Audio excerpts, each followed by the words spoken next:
Hello, and welcome to the McFarland Clinic webinar, Food is Medicine, Nutrition for a New Year. My name is Shelley Jakey. I'm the Marketing and Public Relations Director for McFarland Clinic. I'm going to serve as your host and your moderator today, and joining us shortly here will be Dr. Bird, our physician and expert on the topic of food is medicine. Some of the topics that Dr. Bird is going to cover: nutrition versus weight loss, role of exercise, weight set point, food is medicine, intermediate fasting, and the GLP-1 medications. And I know we had the opportunity for many of you that registered to hear some of the questions that you have. And so Dr. Bird has a great presentation planned here for the next 60 minutes. Before I introduce Dr. Bird, I do want to share with you three housekeeping items that we have for this webinar. So that you know, on your Zoom program there's a Q&A or question and answer, an area box that you can enter comments and questions. Feel free to enter those at any point during the webinar. I'm going to be taking a look at those as those that come in, and we'll reserve time at the end to share as many of those as we can with Dr. Bird for his thoughts and opinions about that. Another housekeeping item is that we are recording this session, and anyone who registered for the webinar will receive an email with a link to the recording towards the end of this week. We'll also be placing that recording on our McFarland Clinic website as well. So if you have to step away, or after you get done with the program you think, gosh, I really want to share that with my family and friends, know that an email is coming your way with a link to the recording by the end of this week. And last, we will be offering a very brief survey at the end of this Zoom webinar. We would love to hear your feedback on what you liked about it, improvements that we can make, and what other healthcare topics and experts would you like to hear from McFarland Clinic. Well, at this point, I would like to introduce our speaker and expert on this topic, Dr. Michael Bird. He's family medicine physician in Ames. Dr. Bird has practiced with McFarland Clinic for 30 years, has been in the Ames community for 35, and I'm honored to say that Dr. Bird received an honor from his colleagues here at the clinic this past year, a Trusted Choice Founders Award, recognizing his leadership within the clinic. So, Dr. Bird, I'm going to ask you to go ahead, turn on your camera and mic, and as we get ready to head into the program, I did want to ask you, I've known you for a number of years, and I know you have a passion about food as medicine. So can you share with me, and for those that are joining us here today, where did this passion for food as medicine begin for you in your career or personally? It's probably started maybe 10, 15 years ago. A patient of mine suggested a book called Eat to Live, written by a physician, and the focus of that book was on plant-based eating, but it just struck a chord in terms of all the things that kind of aligned with what I had kind of thought about eating, and I felt like there was a lot of good information and information we don't get in medical school. We don't get any formal training really in nutrition. So I just became more interested and tried to just build on that over time. Well, we appreciate you taking the time today here in the next 60 minutes or so, sharing your program. So I'll advance your slides here and have you go ahead and share more with us. Thank you. All right. Thanks, Shelley and Brooke and Dustin, the team that got this organized. I have to show something that was on my keypad when I walked in today. People give us temptations all the time. I'll probably eat this later, but I just want to say, again, thanks for allowing me to do this. Hi to a couple people, my sister, Mary Bird Murphy, who might be watching in Oak Park, Illinois, and Michael Peterson from ACAC that might be tuning in, and everybody else. So there's a number of things that I'm going to go over. I haven't done a webinar before, and I'm a little nervous, and I might skip things, but we'll definitely try to cover the high points. I thought I'd start out with a short little story. It's actually kind of a doctor joke, but I'll just read it off to you here. There's a man who came in for a routine physical, a 50-year-old man, and after he was done, the doctor said to him that he was doing, quote, fairly well for a man of his age. The man was concerned and he asked the doctor, "Do you think that I'll live to be 80?" And the doctor said, "Well, do you smoke, drink, or do drugs?" And the man said, "No, I don't." And he says, "Do you eat a lot of red meat?" The man replied, "My last doctor told me I shouldn't, so I don't." The doctor said, "Do you spend a lot of time in the sun engaging in such activities as golfing, sailing, hiking, or cycling?" The man said he did not. The doctor then asked, "Do you gamble, drive fast cars, or engage in lots of unprotected sex?" And the man said no. And the doctor looked at him and said, "Well, then why do you even care if you live?" So I thought that was kind of funny. I share that with patients periodically, but I do have a real story that was from a patient of mine a few years ago, a 50-year-old man who's overweight, had treated high blood pressure, and he was having issues with chest pain and some concerning symptoms, and he was certainly at risk for heart disease. So we set him up for a treadmill, which went okay, but afterwards he still wasn't feeling well and was asking what he could do. And so, of course, I started talking to him about nutrition. And at that time, I was really kind of hyper focused on the plant-based whole food diet and went over some of that with him. And when I was done, he looked at me and just kind of said, "Why live?" Which struck it made a big impact on me that he was clearly living to eat and not eating to live. And, for anybody who wants to change how they're eating, either just to eat healthier or lose weight, we have to have a huge change in our attitude about the role of food in our lives. And that's hard. It's hard for people to change. It's hard for providers to give, motivation for people to change. Anyway, so one comment that I'm going to say now and repeat at the end that I think is really important, and that is that the food you eat is much more important than a medication your doctor prescribes, especially as it relates to type 2 diabetes, high blood pressure, lipids. I realize that, for special conditions, cancers, rheumatoid arthritis, things like that, there are specialized medicines that you need, and you should not stop them and tell your doctor you're just going to eat healthy. You should follow their instruction. But still, eating healthy will help these conditions as well. So anyway, we're going to get into it here, this nutrition versus weight loss, just to kind of emphasize that there's a couple different things there for people who aren't overweight and just want to eat a healthier diet. Maybe they've had heart disease or a stroke and they, understand that, well, weight loss is not crucial, but I have to change what I'm eating. So that means trying to get a good balance of carbohydrates, protein, and fats. These are what we call macronutrients. We need all of these. People are going to argue about different proportions, but you definitely need all of these for your body to run. If you want to know a couple of diets that would help you along this line, that would be yes, thanks, Shelley. The Mediterranean diet and the DASH diet. The DASH diet stands for Dietary Approaches to Stop Hypertension. I wanted to get a food pyramid, but we got a food circle. But I think it emphasizes the big pieces of the pie are not meat. Big pieces of the pie are fruits and vegetables, grains. And then, of course, down below, there are some lean meats and the legumes, which are seeds, nuts, things like that. And of course, the smallest piece of the pie is the fats and sweets, which we really don't.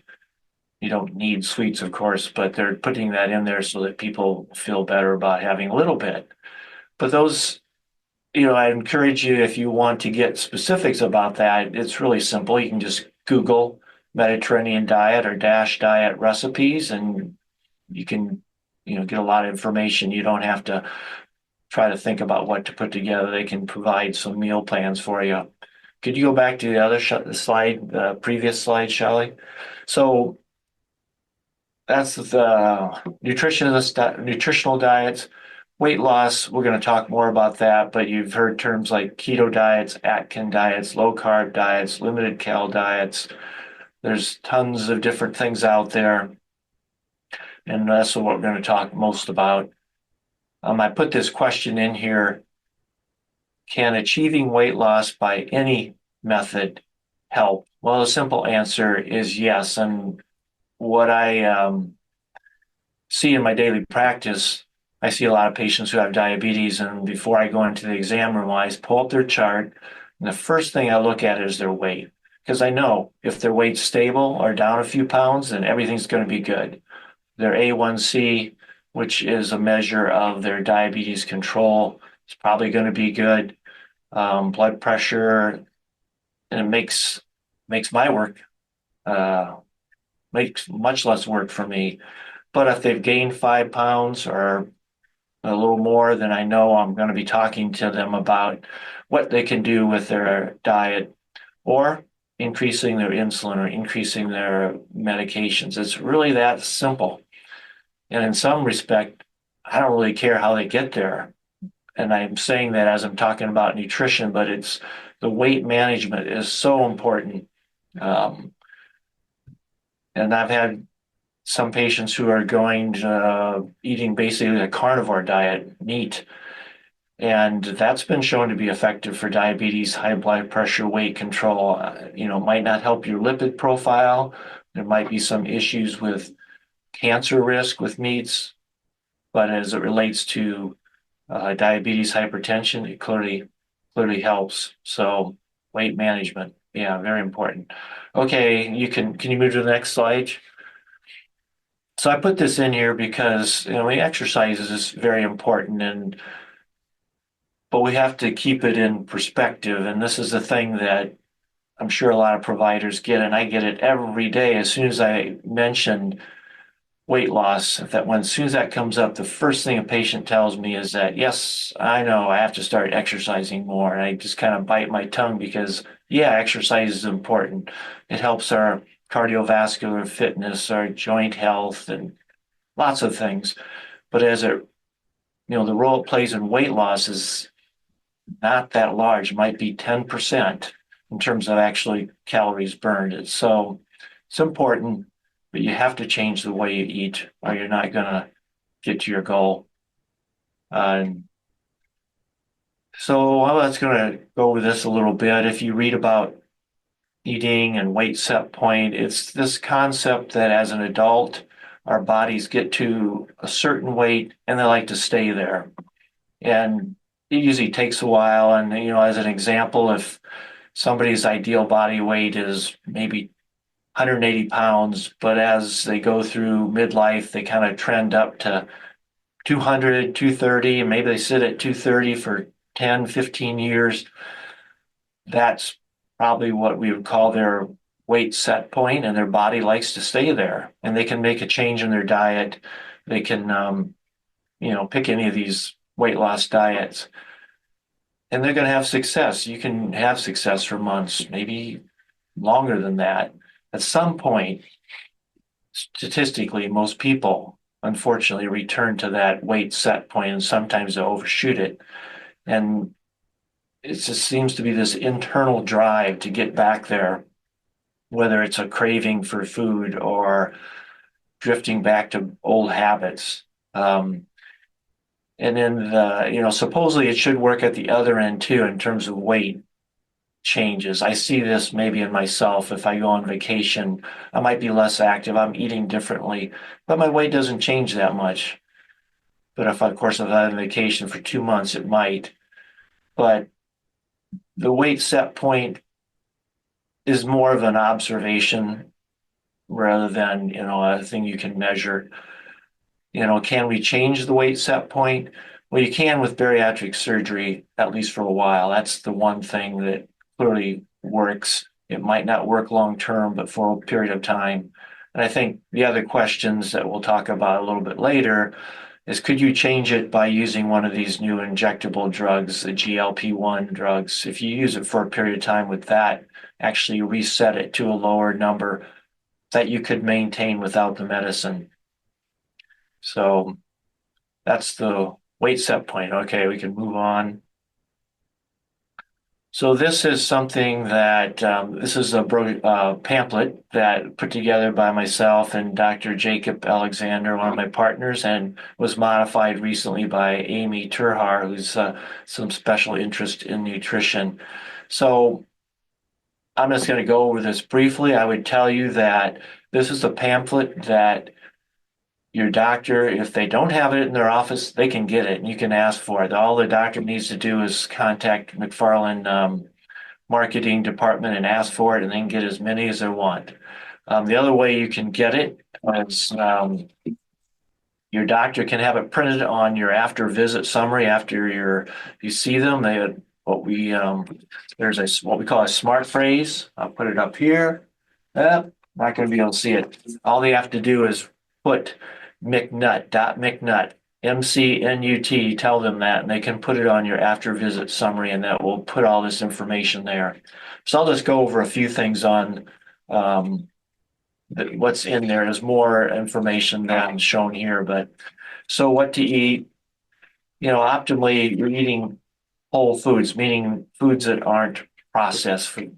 It's nice to eat foods that don't come in a box. So shopping on what I'd call the right side of the grocery store that usually has the produce, fruits, vegetables, fresh or frozen. Frozen maintains the nutrients and you can certainly preserve them longer. Whole grains listed here. Carbohydrates, good carbohydrates. So a lot of people will work on what they call the low carb diets, which kind of bothers me because I prefer them be on a higher carb diet, but it's got to be the right sort of carbs.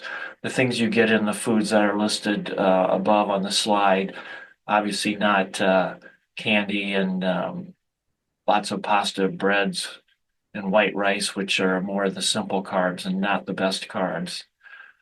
Fiber, fiber is really important, and most of us don't get enough of it. Probably the main message with fiber is that you don't get any fiber in animal products. It all has to come from plants. So that's a problem if you have a carnivore diet.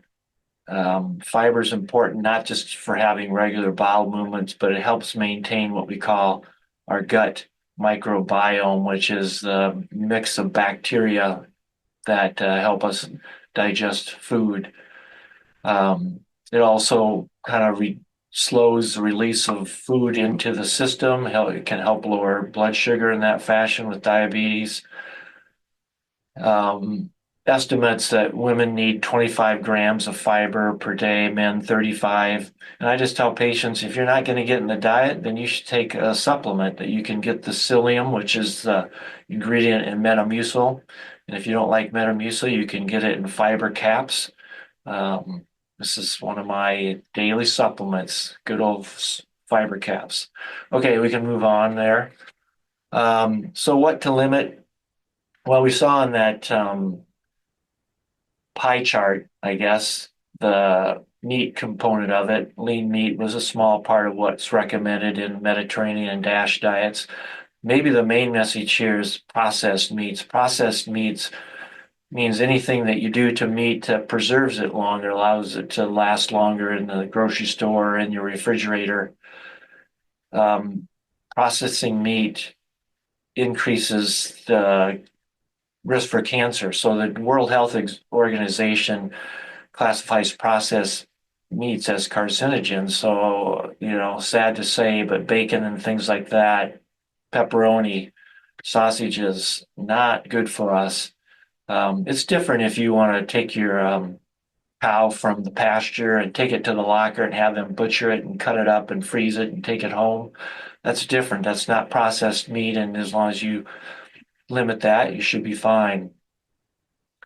Yeah,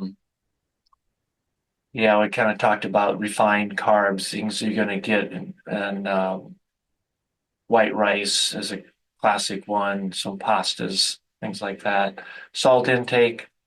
The pamphlet, Food is Medicine, has some specifics about salt intake, but most of us get more than we need, and it definitely plays a role in high blood pressure and heart disease.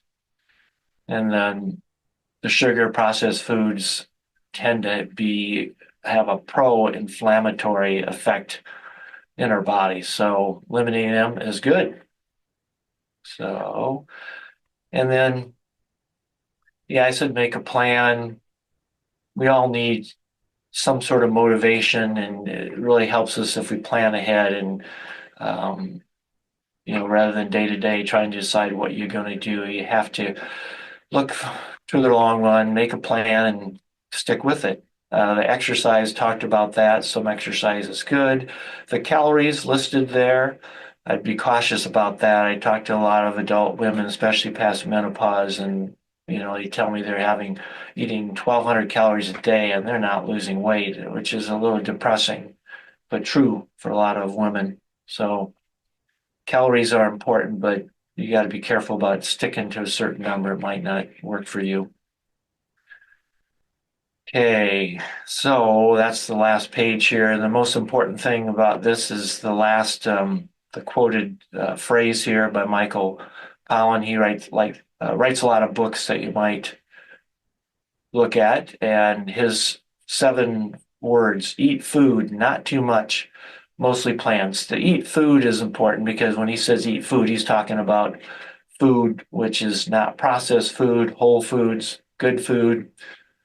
And of course, not too much is pretty obvious. We should all stop at the table before we really feel full. And then mostly plants, like the pie chart showed. Okay, that's what's in the brochure, but there's more, and you can get that through your provider at McFarland Clinic. So before we get into the next thing, there's one more little doctor joke. If I'm going to try to have to hold it in front of my face to see if I can get it focused, and you might not see it for some reason. I can't get it focused. All right, I'm going to have to explain it. Basically, it's a picture of 2 people standing there. There's a patient and the doctor, and the patient is grossly overweight, and he's smoking a cigarette and he's drinking a martini. And the doctor looks at him and says, "All these years and you haven't listened to a damn thing that I've told you," which unfortunately happens frequently as doctors, but we keep trying. So, a couple of things. Intermittent fasting is a popular diet strategy for patients. It can mean a number of different things. I picked a couple of things here. The common thing that people do is restricted time eating during the day. A lot of them will go with the 8 hours. So that typically means they might get up and not eat breakfast, maybe have coffee, hopefully not eat a mid-morning snack. Their first food, the first calories of the day would be lunch. Maybe they'd eat, which would be what they'd consider normal lunch. They might eat a mid-afternoon snack and then a full supper. The best thing would be to not eat anything after that, even if it's within that 8 hours, but they may have a little snack. But then there's, in theory, 16 hours where you're not taking in any calories. And with time, you're probably going to end up cutting calories. The other sort of benefit can be giving your body an extended period of time when it doesn't have to respond to food coming in. So understanding that our pancreas and liver never rest, they're always working.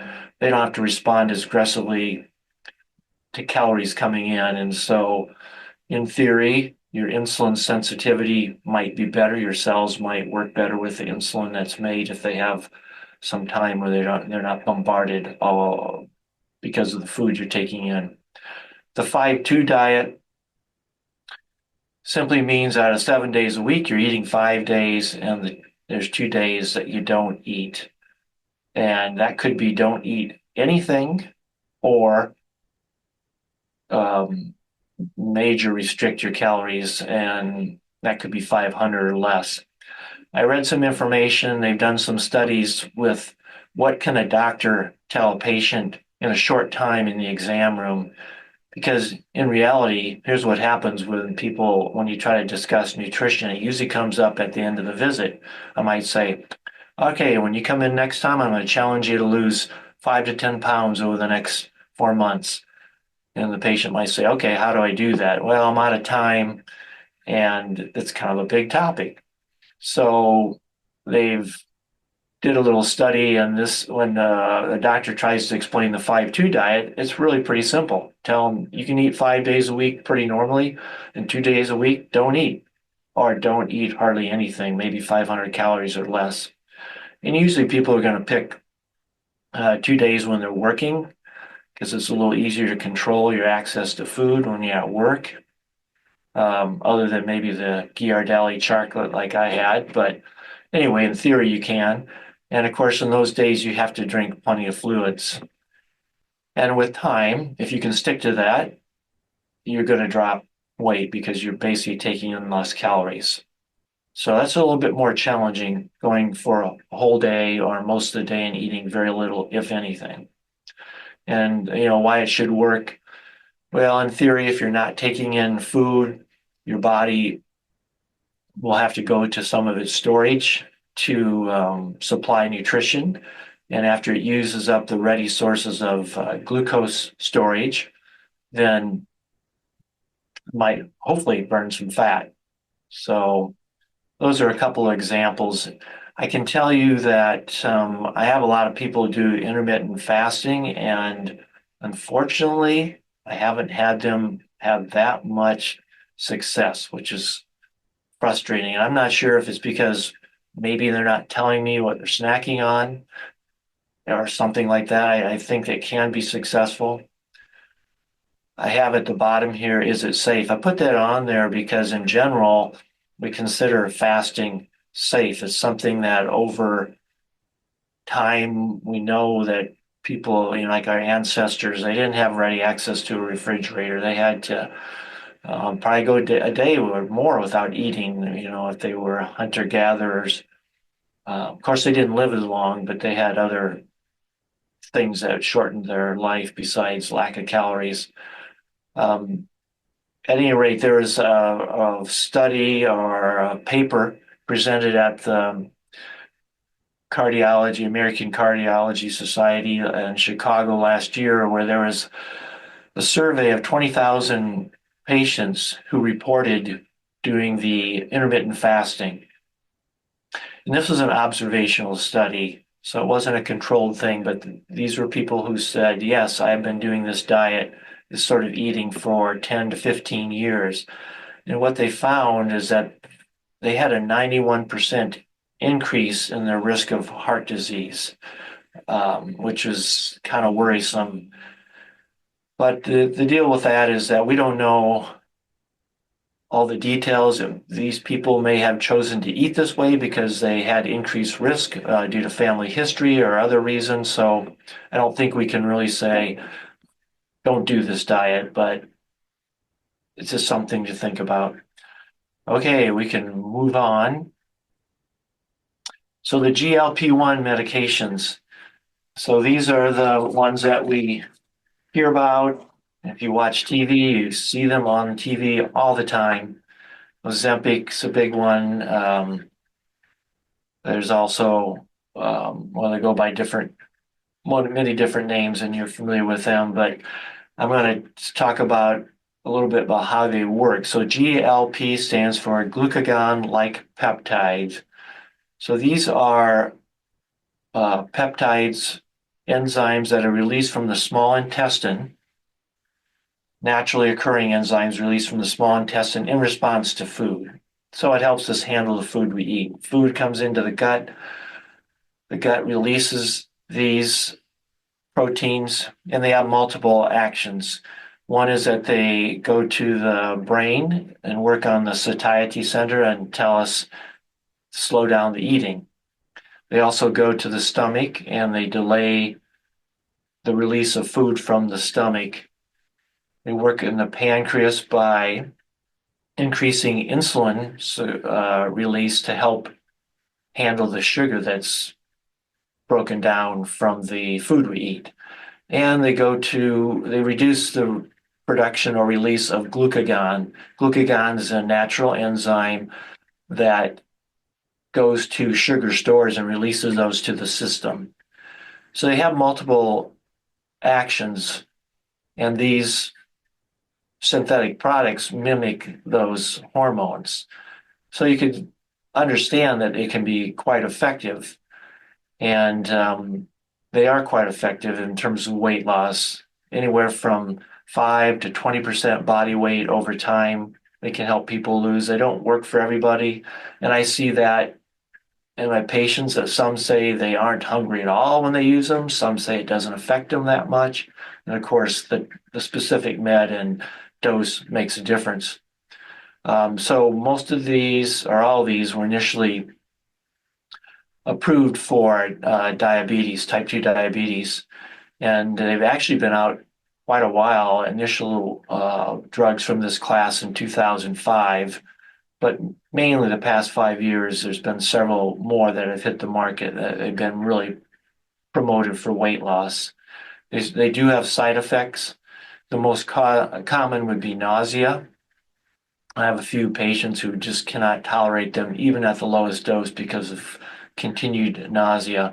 But typically, we start at the lowest dose and then increase every month. And most of the time, they're tolerated when they're titrated that way. Um, the more serious side effects, pancreatitis, and that definitely happens. I've had one patient for certain who had an episode right after he started that medication. When you listen on TV, they talk about thyroid cancer. It's a specific type of thyroid cancer that's not very common called medullary thyroid cancer. And there's a specific syndrome of cancers called MEN, multiple endocrine neoplasia. So basically, if you have a family history, personal history of thyroid cancer, or family history of thyroid cancer or some other endocrine cancer, you should ask your doctor and they can check it out, make sure that it's not contraindicated. So the big deal, the big problem with these medicines is cost. What we're finding now, if you have type 2 diabetes, and our insurance companies are getting very sharp about this. They're making us sign things saying that you actually have diabetes. If you have pre-diabetes, they don't cover it. If you want to take it for weight loss, they're not going to cover it, even though it's FDA approved for that. You basically have to have type 2 diabetes in order for your insurance to cover it. I have a few patients that are just paying out of pocket for it, but at $800 to $1,200 a month, that's really not sustainable for very long. So you can get these online. That's what you're seeing advertised on TV by these pharmacies that we call compounding pharmacies. The concern there is they're not closely monitored by the FDA, and even though you're getting the active ingredient, you might be getting some other contaminant. So it's, I have a few patients, probably more than a few that I know that are using these, but this is not something they're getting a prescription for. They're just doing it on their own with an online consultation. I have one particular patient who's decided to do this, and he's lost 40 pounds and he's feeling better. His blood pressure's controlled, his kidney functions better. So, there's going to be stories like that, but you just have to be careful. And what about the long-term use? Well, it's interesting. I just looked at a video from a website called nutritionfacts.org. And this is a physician who researches various things and does short little blurbs each day. You can sign on to it yourself, nutritionfacts.org. Anyway, he showed some studies where these drugs were used for many years. And what we see is that with time, even at full dose, the weight loss levels out. And most of these people did not achieve desired weight. They may have lost 20% of their body weight, but they're still overweight. And then their weight plateaus. And if they stop using it, then of course the weight trends back up toward normal. So at least in these studies, they didn't achieve a new weight set point, as I discussed earlier. They just trended back up toward baseline or toward their pre-medication weight. So I think there's probably still more information to come, but it's very possible that in order to maintain the weight loss you achieve, you might take them forever. And, it's just very expensive. So let's see. Can you go to the next slide? Hey, that's the end of the formal stuff. So I was going to go over some of the questions that came in and then some questions that were generated from the talk.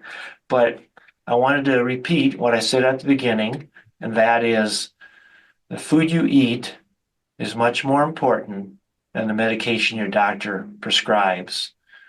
And one other thing that, and maybe it's a little more philosophical, but I just think of, our lives as really a very short period of time, 70, 80, 90, 100 years at the most. We don't live that long. And we're given this one body, this amazing machine that if you feed it right, if you give it the right fuel, it runs quite smoothly. But if you abuse it with junk, junk food, tobacco, alcohol, with time, it'll break down, and it can break down badly. And so you have control. You just have to, have the motivation to do it.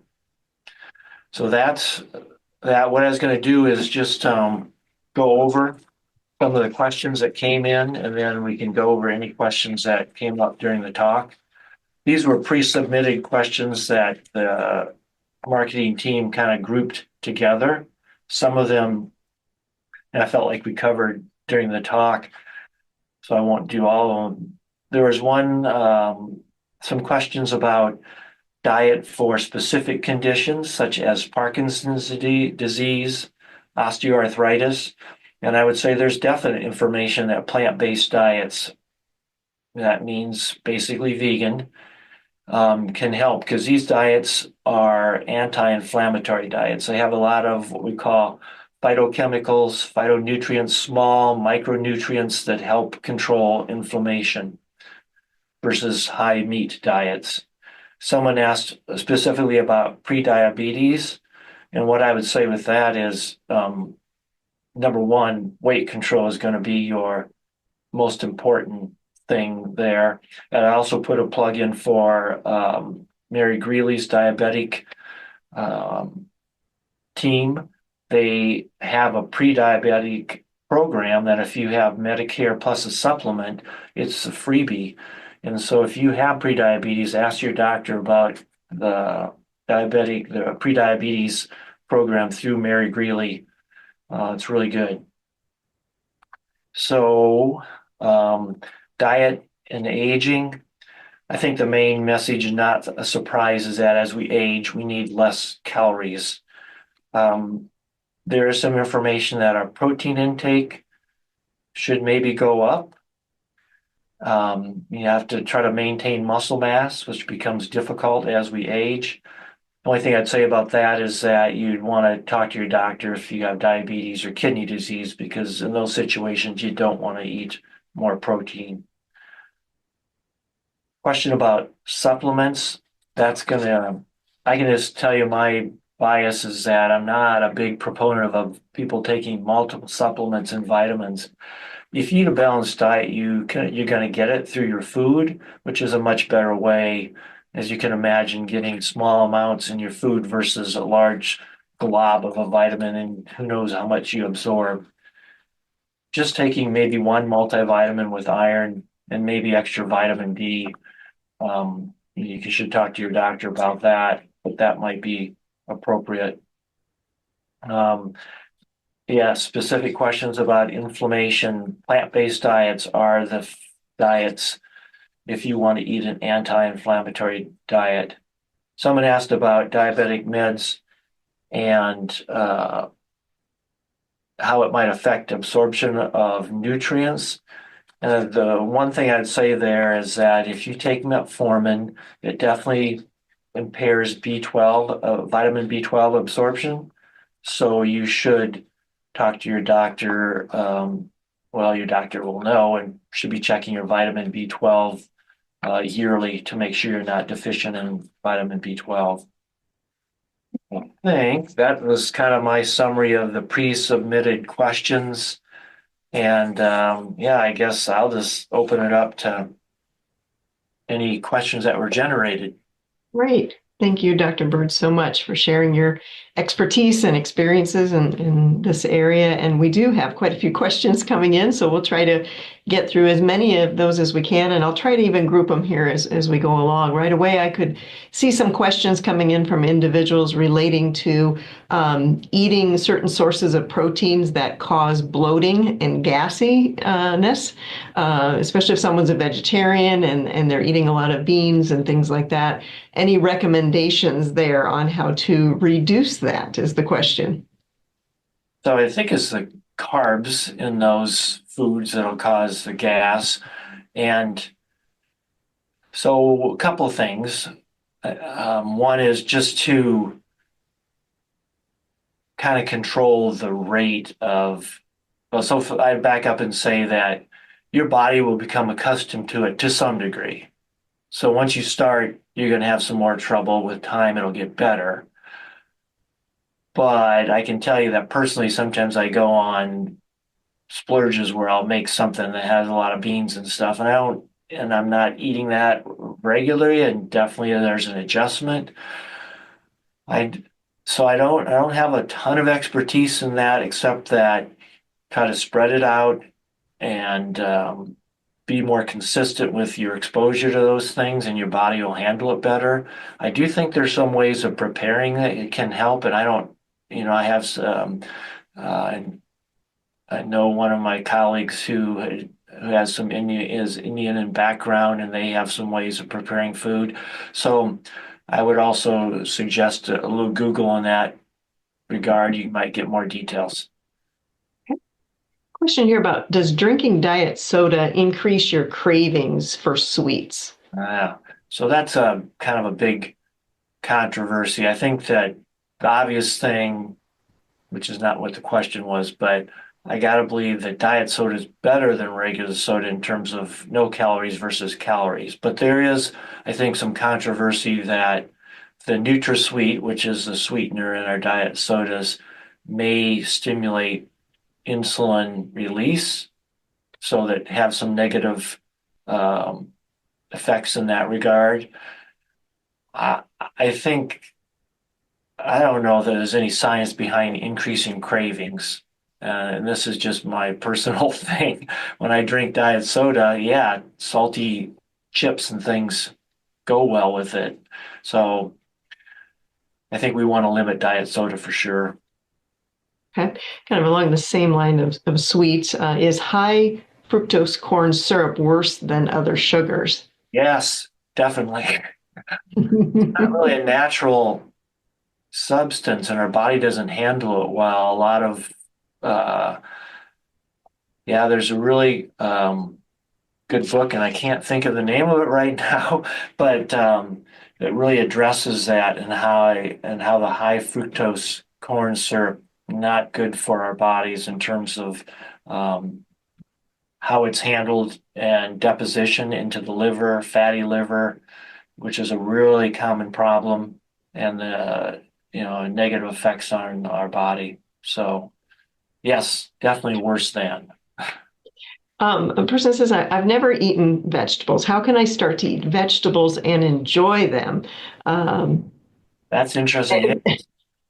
they don't want to feel like they're being punished, that like, oh, I've got to do this. So what's your thoughts on an approach with vegetables?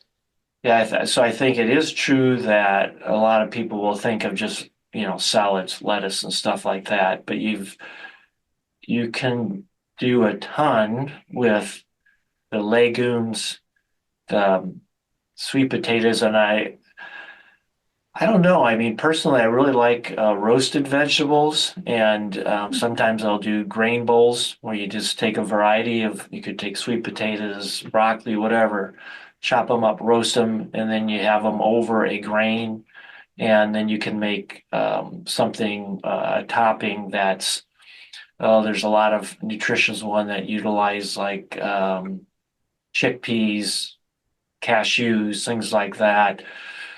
So you got to try some things. Um, I don't, and seasoning, is huge. not necessarily with salt, but yeah, I think I would Google some plant-based diets and just look at things. You're going to find some good meal plans. The other thing to think about, especially if you're a single person and you're trying to prepare your evening meal, is looking into one of these companies that supply foods like HelloFresh or something like that. They can be a little pricey, but it's compared to going out to eat, not so.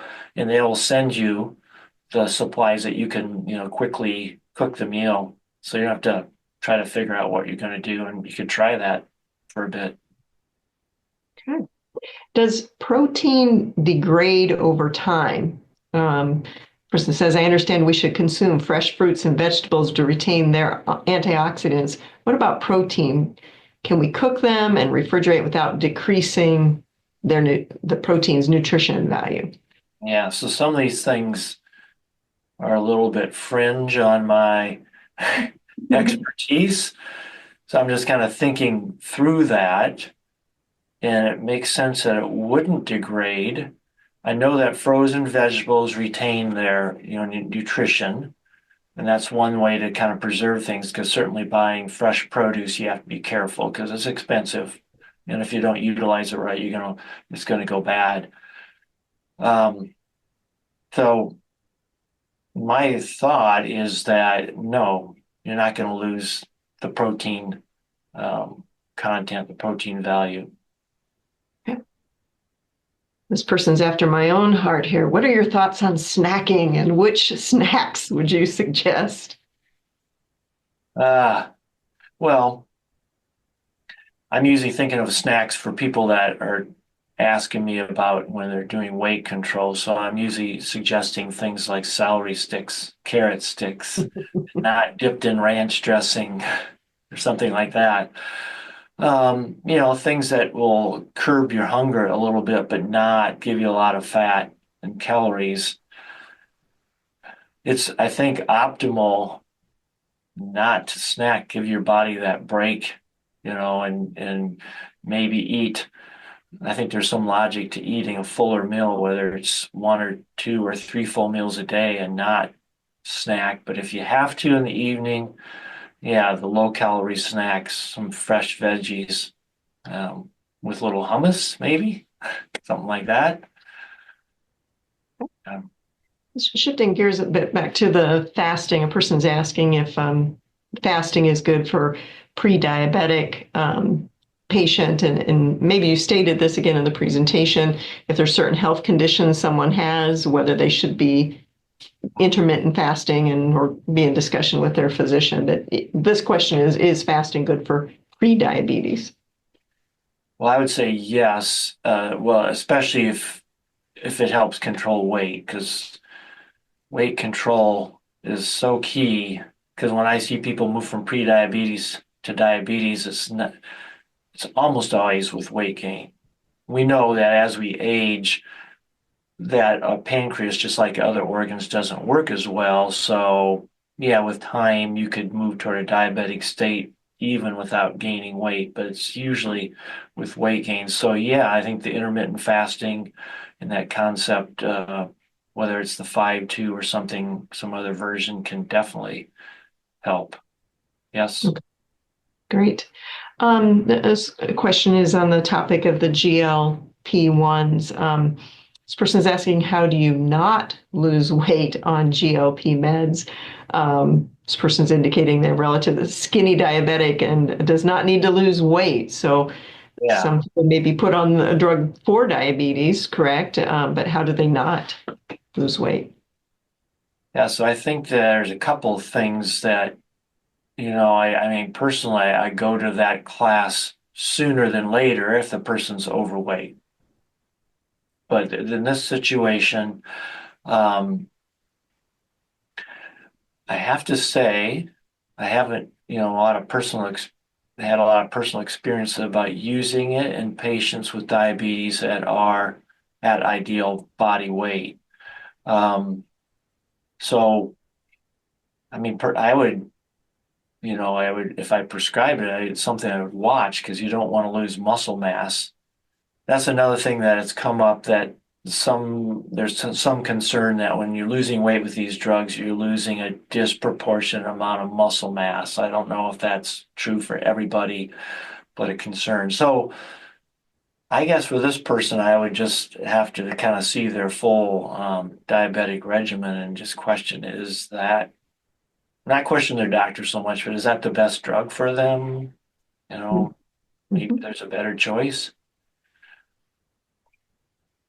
Dr. Bird, you talked about fiber in the presentation, and maybe the opportunity to add that as a supplement. This person is there a certain kind of fiber capsule?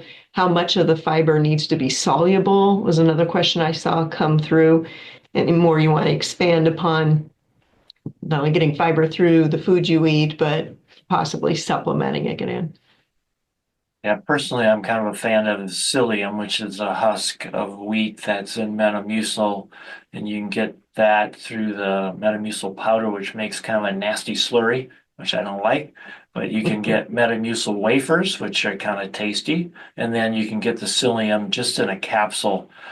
And when I'm talking to my patients about using that, you may have to use anywhere from 5 to 10 capsules a day, and that it takes people aback, but it's there's nothing being absorbed. There's no calories.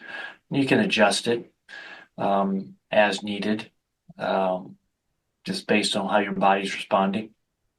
So you can get these. Yeah, there's different brands, but you don't have to you know, get the cheapest. Whatever you get the cheapest. Person asking about salt substitutes or healthy salt substitutes for someone who has hypertension. So we talked about salt intake. So a lot of them have potassium as a salt substitute, which may be fine, but depending on your health, kidney function, and medications, that can be a problem. So I don't use a ton of these, but I know like the Mrs. Dash has a big variety, that brand of way that's seasoning things that aren't salt. So there's a lot of stuff out there you can use that doesn't contain salt. Another question about protein, or a question about protein powders. Are they good to take when we think about increasing our protein or finding that balance with our protein in our diet? Yeah, I would say that's optimal to get it in diet, but understanding that maybe that doesn't work for everybody.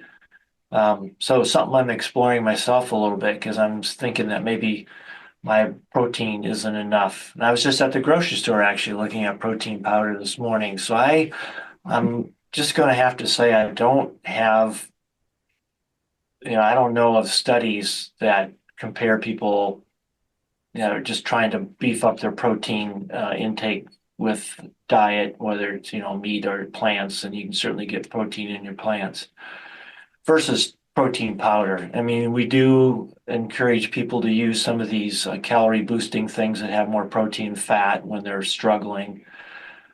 I'm not really giving a great answer. So I would say try to get as much as you can through the diet. And if you have to supplement, go for it. Question about, and is there a special recommendation for fatty liver reduction? I know you mentioned just a moment ago about fatty liver disease, and so any recommendations you have about that?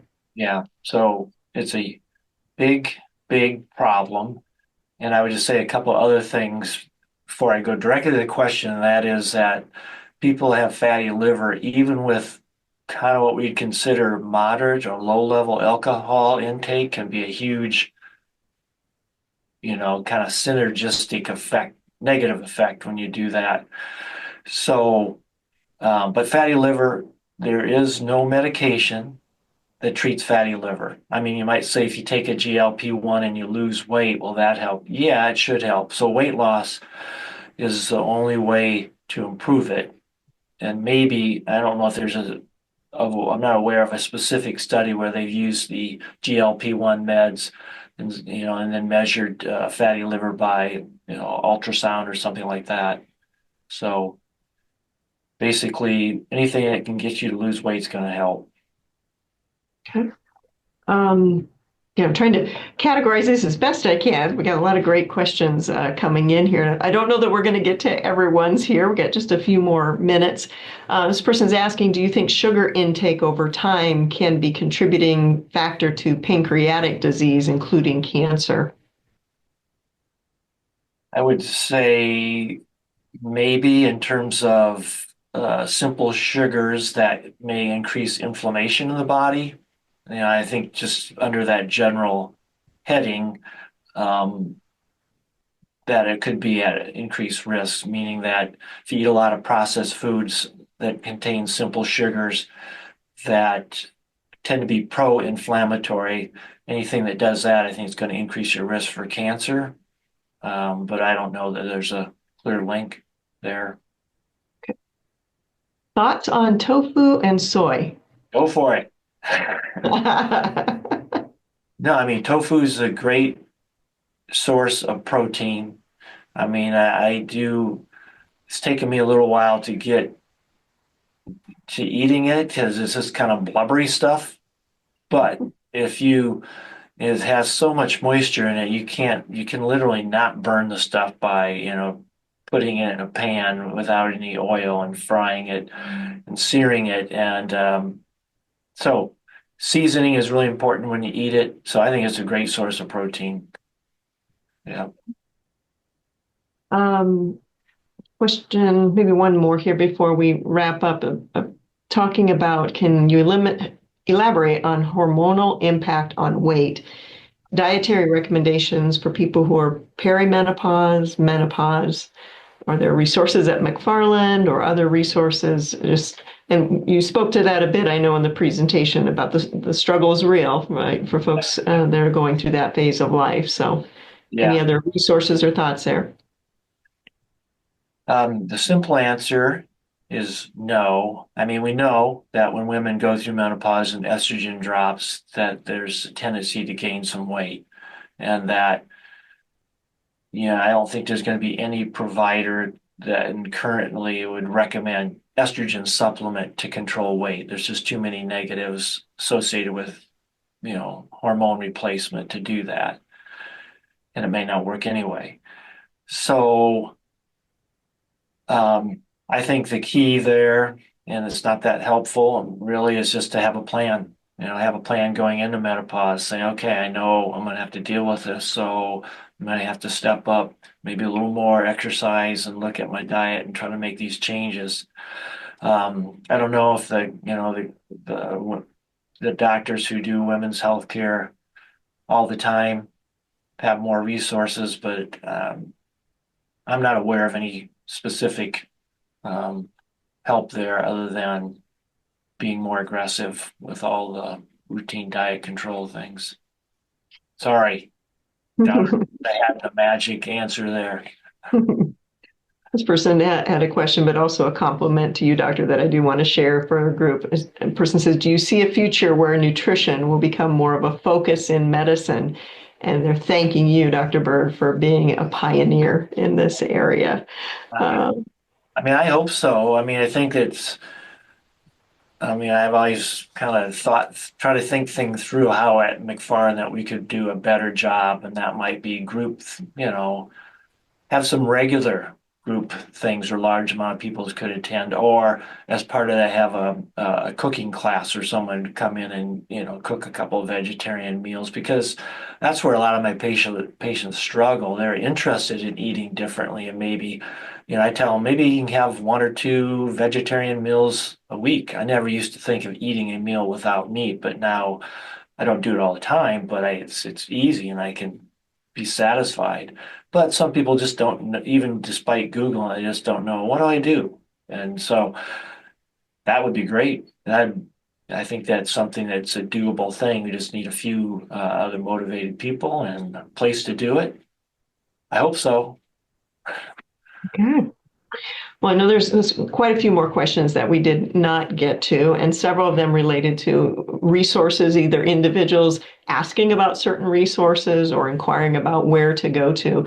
On the screen, we do have a McFarland Clinic, a website, a link to the Food is Medicine that Dr. Bird was referencing in regards to a brochure and some information that is there. We're going to put the recording of this on that website, as well as probably copies of these slides too for people to resource. And Dr. Bird, hopefully you and I will have a time. We'll go through the questions maybe that we were not able to address and see if there's some additional information to put out there on the website that might help folks. Any other last thoughts there in regards to resources or advice that you would give for individuals seeking some information? Yeah. I think that I mentioned this is nutritionfacts.org. This guy, he does focus on plant-based eating, but he does a lot of things that if you sign up, you can get a little blurb from him every day about different topics that I think is really good. Um, Dr. Gregor, Gregor. Okay, very good. We could add that as well to the resource on that page. So again, a thank you, Dr. Bird, for taking time and sharing your expertise and opinion about these and addressing the questions that we have. Thank you all, the attendees, for joining us today. Remember, there will be a brief survey at the conclusion of this. We would love to hear your feedback on what worked, what can we improve about our webinar formats, and what other healthcare topics are you interested in learning about. So have a great day. Thanks again.